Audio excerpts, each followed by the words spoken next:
Па-дам!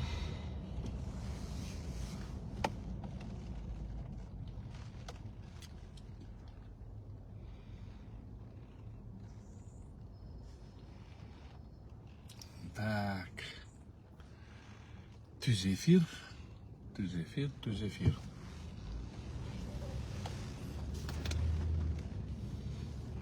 Так, надо понять сейчас. Опа!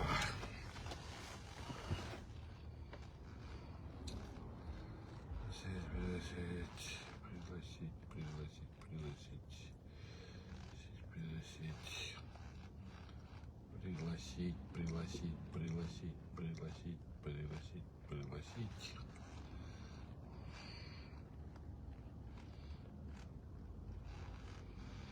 Угу.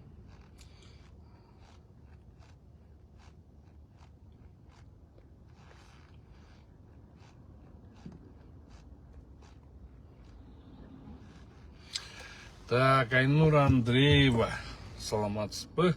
Улан Куатов, Бактыгүл Эмилбекова, саламатсыздарбы. Түз эфирде кечиресиздер. Азыр бул түз эфирде мен орусчасынан жүргүзөм. Эфир будет на русском. Танкени биякта баягы эле могу эмесе бая бала мен түз эфирге чыкпадым эле 1-май район сотунда бир бала эме болуп калган деп тремор бар, ошо жыгылып уже өзүнүн аягында уже өлүп атат деп ля иляха иллаллах деп туруп эметип баштаган бала. Ошону кандай дейсиз эле? Предсмертный ташахут беле, хаджахут беле ошондой нерсе. Абшүкүр могу адам баласы өлүп атканда эмне дечи эле? Могу эмен келме келтирип баштайт го, ошону жасап эмне делечи эле ошол келмени, ошону жооп берип коесуң.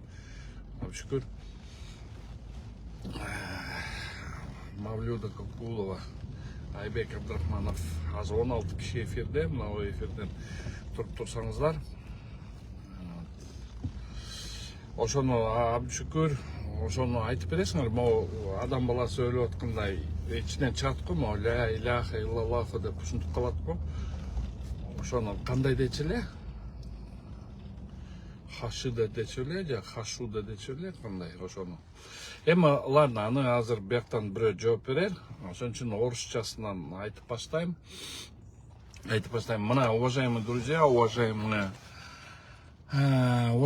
фейсбукчане, буду выходить на русский, выйду в эфир на русском языке. Почему? Потому что следствие, которое идет, там молодой парень, у кого 3 несовершеннолетних детей, и это дело идет на русском, а также нас смотрят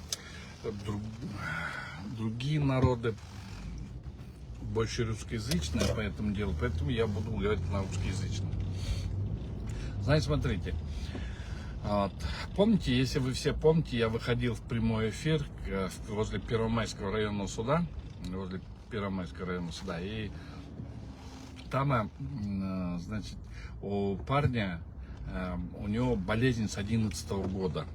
И он даже просто не сидит, у него такой тремор, вечный тремор, он не может нормально сидеть. Вот. Поэтому, парни, он с 2011 года лечится, именно с 2011 года. Почему с 2011 года? Потому что в 2011 году у него умер отец, и на фоне депрессивного состояния он сел в машину и сам себя хотел убить. Это в 2011 году, он тогда был молодой, и у него в мозжечковой части образовалась кровяная киста, именно кровяная киста образовалась, и вот эта киста, она растет, и эта кровяная киста, она может взорваться в любое время, Там была масса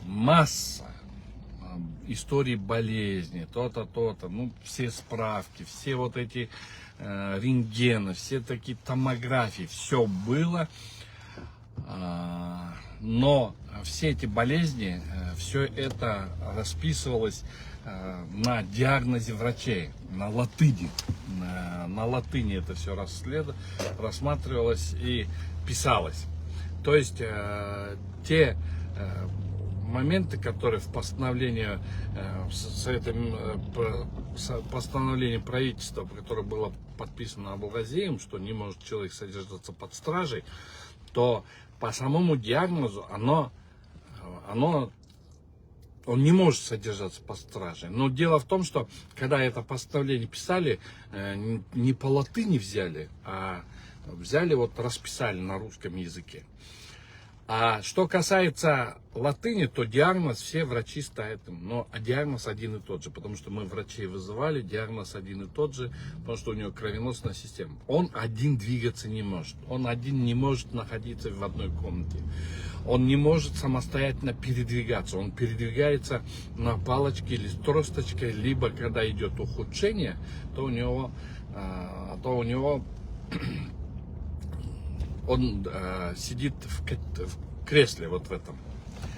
Теперь по этому парню Первомайский районный суд, когда мы полностью представили все документы, Первомайский районный суд и следователь ГКМБ начал требовать, чтобы его посадили, поделиться ударча раньше аудитория ничего не валала. И когда следователю ГКМБ мы показали, следователь ГКМБ, конвойники, оперативные сотрудники видели, когда у него случился вот этот приступ. И когда этот приступ случился, мы заходили к судье вместе со следователем, там все видели. Это благодаря врачу скорой помощи, она оттолкнула оперативных работников, сказала: вы что, это человеческая жизнь, и взяла его, забрала, она спасла ему жизнь.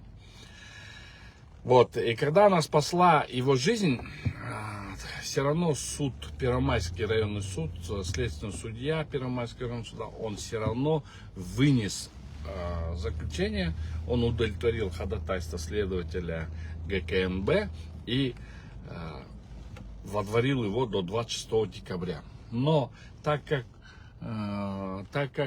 состояние было тяжелое, конвой, все и оперативные сотрудники, и следователи побоялись его забирать, и его приняла Бучуйская областная больница. Просто больница приняла обычная.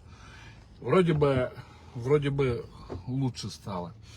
Но городской суд, но дальше больше все идет. И на сегодняшний день нами была подана жалоба, апелляционная жалоба, что хотя мы не оспариваем, мы никак не можем, я никак не могу доказать судьям и следователям, что мы не оспариваем виновность или невиновность. Виновность, невиновность будет доказываться следствием. Мы со стороны, адвокаты, будем доказывать, что он невиновен, да, к примеру, а следствие будет доказывать обратное. То есть это процесс судебного следствия. Процесс следствия. А когда следствие, мы просто говорим: ребят, если он умрет, кто возьмет на себя ответственность? Кто возьмет на себя ответственность? Кто будет отвечать за смерть этого парня? Кто?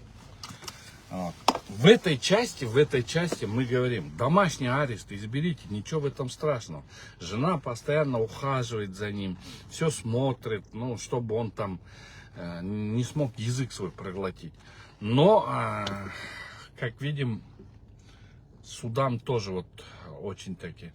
И в связи с этим сейчас у нас в Бишкекском городском суде, у нас сейчас вот Бишкекский городской суд, сейчас будет рассматриваться апелляционная жалоба, наша апелляционная жалоба на изменение меры пресечения. Еще раз повторюсь, мы не оспариваем его виновность или невиновность. Это в ходе следствия будет рассматриваться. Мы сейчас говорим, что парень очень больной. С 2011 года он находится под присмотром врачей. Врачи Турции, родители возили в Турцию, врачи возили его в Бельгию, в Германию. Все отказались его оперировать. Здесь, когда он лежал в больнице, конвойники видели, в каком он состоянии. СИЗО-1 не приняло его. В 31-ю СИЗО его отправили, в 31-м учреждении. Врачи тоже увидели его реальное состояние. И когда мы проходатайствовали о том, чтобы его отправить в больницу, чтобы он не умер, то 31-я колония тоже, говорит, они реальную картину увидели.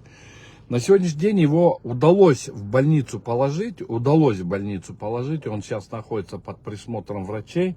Состояние, как врачи говорят, удовлетворительное, но врачи говорят удовлетворительное. И я не знаю, как поступит Бишкекский городской суд. Неужели в судьях не осталось ничего человеческого?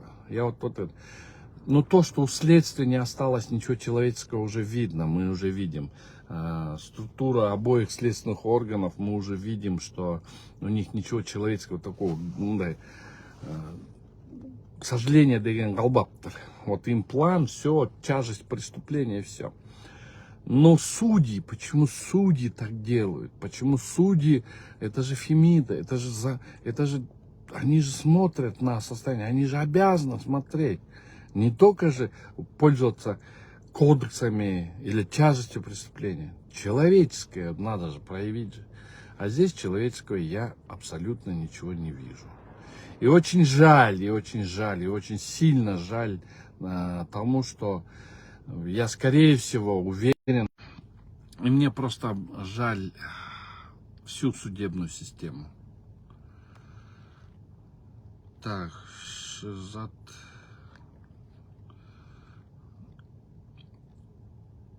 Курбанов.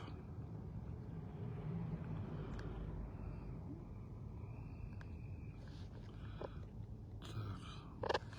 Поэтому я все-таки надеюсь на городской суд.